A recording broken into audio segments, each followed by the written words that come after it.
Well, I mean, I just think that, guitar leads, I mean, they should be there, to serve the song, just to make the song, sound better. Right.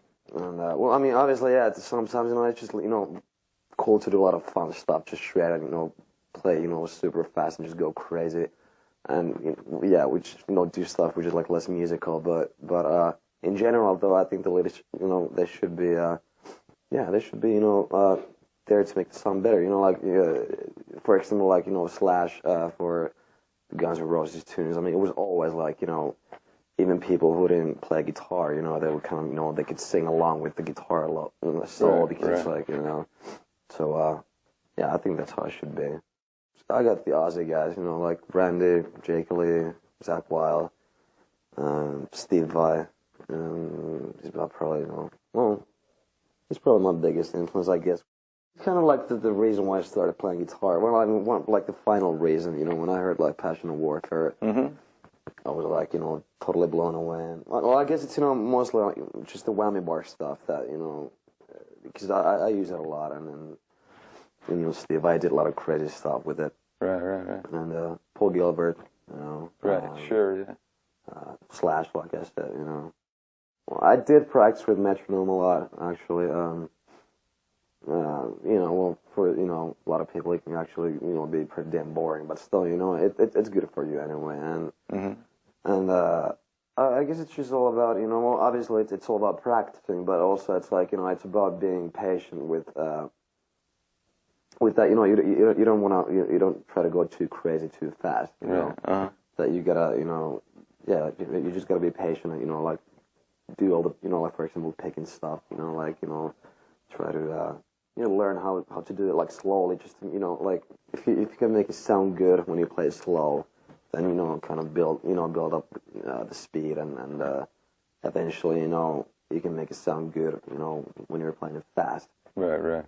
So just having the discipline to work your chops up to speed and not run before you could walk or whatever. Which, everybody does. I did it, like, when you were like, 15-year-old kid, you're just, listening to all these crazy shredders, of course you want to, you want to sound like that and you want to just go crazy, but I did, I did, practice a lot, like slow stuff, and I was told by my teacher, that, I should, learn that stuff with metronome and stuff like that, Did you learn solos from records? Was there one approach more than another that was the thing that helped you to get your, ideas and dexterity together, both things? Yeah, I mean, obviously, like the scales, the basic stuff, the minors and majors, and well, I mean, yeah, I was really into Yngwie Malmsteen, when I was younger. Right. I was more into the whole neoclassical thing, so then of course, the harmonic minor and stuff, that was, the cool thing for me, which I don't really use that much anymore, like, I like the diminished scale kind of thing, like where we do the diminished arpeggios and stuff like that, I like that sound still, and pentatonic, well, pentatonic is actually something that, first, well, it can sound like super boring, but, it just really depends on, the way you use it. And you can always add notes, you can add the flat 5, you can add the major 6th, just bunch, you can, or the major 3rd, you can do a lot of stuff with it, definitely. Yeah, usually, the way I do it is just that, I usually just, when I'm in the studio, I just take the solo part, just, looping over and over and just, kind of playing stuff, like, and recording everything, then just, I kind of check it out, and if there was anything that I dug, then, kind of pick it up, and, Right. But, usually, well, first of all, I mean, I think it's really stupid for some people to say that, yeah, I don't want to show off or anything. I mean, hell yeah, I want to show off. It's like, I mean, why would I just, practice my ass off for, like 10 years and then not want to show off? I mean, right. That's just retarded. But I mean, it's not all about that, though, That's just one part of it. And also, it's like, I want there to be something that, people can remember, or, something that, some stuff that would be, like, super catchy.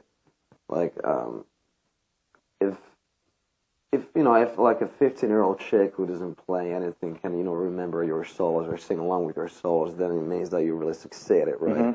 I mean, and even though like it's so funny, but like for example, last time I was in Japan, I was hanging out in this metal bar with this couple of chicks and just friends of mine, and we were just blasting Poison in there. And these chicks, I mean, they knew every single note from CC DeVille's like guitar licks and stuff like that. I thought it was the coolest thing ever. Yeah, but it's like, if you can throw in something like that in there too, it's... Right. Yeah. Well, first with the pentatonic, for example, it's like, the basic stuff, it's just, that's what it is, and yeah, not too exciting, but I mean, it's like, you can either... you can do like the Zakk Wylde thing, like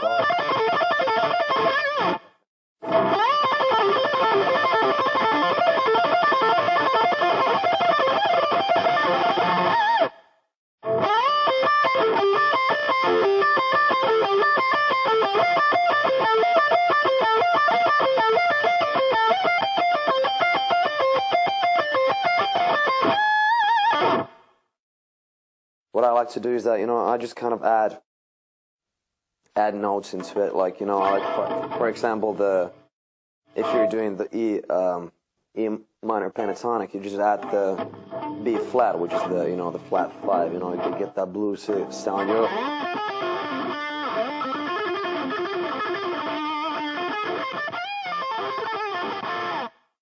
The major third, just, like, for example, what I like to do a lot, I bend to G sharp from G.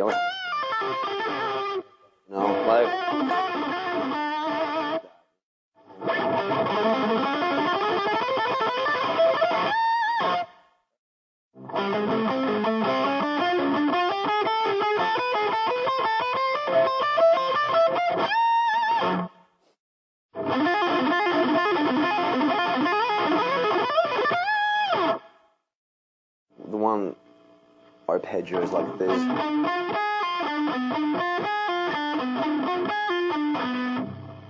Just, go minor third up.